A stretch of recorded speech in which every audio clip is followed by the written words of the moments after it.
Hollywood हंगामा explainer के viewers आपका स्वागत है। दोस्तों, आज हम एक्सप्लेन करने वाले हैं crank movie part 2 crank high voltage. ये मूवी 2009 में रिलीज़ हुई थी और इस फिल्म को डायरेक्ट किया है मार्क नेवल्डाइन और ब्रायन टेलर ने।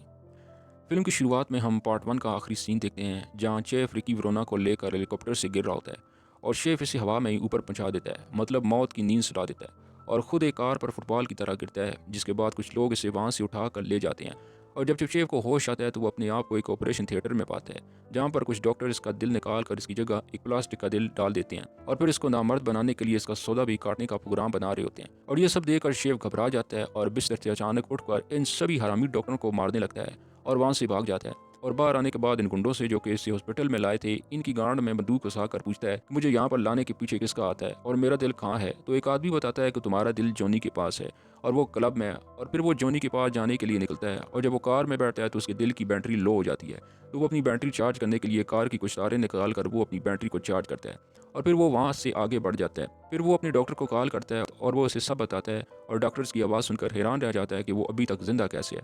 खैर, वो शेफ को इसके आर्टिफिशियल हार्ट के बारे में बताता है और बताता है कि तुम्हारा नकली दिल में दो बैटरियां हैं, एक तुम्हारी बॉडी के अंदर है और तुम्हारी बाहर वाली बैटरी खत्म होने पर इसे 1 घंटे तक जिंदा रख सकती है। और वो कार चलाते चलाते क्लब का एड्रेस पूछता है, लेकिन वो अपनी कार एक जगह ठोक देता है और धड़ाम से बाहर गिरता है और इसके जिस्म में जो बैटरी लगी थी वो भी टूट जाती है। इसके बाद कुछ लोगों से क्लब का एड्रेस पूछता है और वो खुद को कार की बैटरी से चार्ज करता है और वहाँ से सीधा क्लब जाता है और वहाँ पर सभी गुंडों पर टूट पड़ता है, लेकिन जोनी वहाँ से भाग जाता है। और तभी वहाँ एक रियाना नाम की छोकरी आती है और वो शेफ को जोनी का एड्रेस बताती है कि वो एक दूसरे क्लब में है। इस क्लब में जोनी को चीकू और इसके लोग पकड़ लेते हैं जो कि एक दूसरे गैंग के लोग होते हैं और वो जोनी को मारते हुए शेफ का एड्रेस पूछते हैं। और दूसरी तरफ शेफ इस क्लब तक पहुंच जाता है जहाँ पर इससे इसकी गर्लफ्रेंड मिलती है। पर तभी वहाँ चीकू के आदमी आकर शेफ पर हमला कर देते हैं और शेफ चीकू के सभी आदमियों को कुत्ते की मौत मारता है। और शेफ को चीकू के एक आदमी से पता चलता है कि अंडरवर्ल्ड के दो गैंग हैं जो शेफ को पकड़ना चाहते हैं, लेकिन तभी वहाँ पुलिस आ जाती है और शेफ को बेहोश करने के लिए इलेक्ट्रिक शॉक देने लगती है। पर इलेक्ट्रिक शॉक देने से शेफ की बैटरी चार्ज हो जाती है और वो पुलिस वालों को मार के वहाँ से भाग जाता है। रास्ते में इसे पता चलता है कि जोनी अब घोड़ों की रेस में मिलेगा और तभी इसकी गाड़ी की आगे बहुत सी प्रोटेस्टर आ जाती हैं,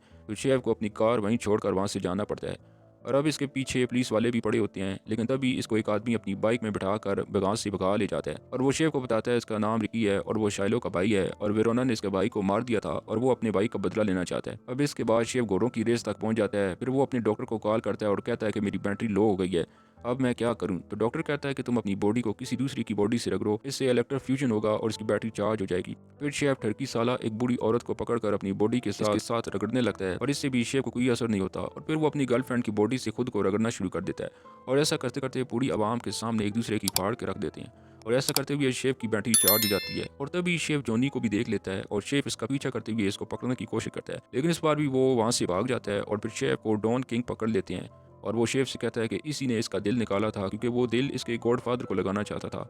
और वो अब शेफ को गॉडफादर के हवाले करना चाहता है। और अचानक से शेफ फुर्ती दिखाते हुए डॉन किंग और इसके आदमियों को इसकी कार में ही मौत के घाट उतार देता है, लेकिन फिर से इसकी बैटरी लो हो जाती है तो वो अपनी बैटरी चार्ज करने के लिए इलेक्ट्रिक सर्किट को पकड़ लेता है और खुद को चार्ज करके वहाँ से भाग जाता है। फिर टीवी पर हम शेफ की गर्म धर्म वाली वीडियो देखते हैं और फिर से हम चीकू को देखते हैं जिसका बॉस शेफ को ना पकड़ने की सजा देता है, जिससे चीकू को अपनी दोनों निपल्स काटनी पड़ती हैं। दूसरी तरफ शेफ जोनी को देख लेता है, उसको पकड़ने के लिए इसके पीछे दौड़ लगाता है और आकर शेफ इसको पकड़ लेता है और जब वो जोनी के इस बैग को खोलता है तो इसमें शेफ का दिल नहीं होता और फिर इसका डॉक्टर इससे कॉल करके बताता है कि इसका दिल 3 हफ्ते पहले ही गॉडफादर को लगा दिया गया था और इसने अपनी बहन को गॉडफादर को ढूंढने के लिए भेजा हुआ है। कि तभी अचानक चीकू को आकर शेफ को बेहोश कर देता है। इसके बाद डॉक्टर की बहन गॉडफादर के पास जाकर इसे अपनी प्यार बड़ी बातों में लगाकर इसे डॉक्टर के पास ले आती है।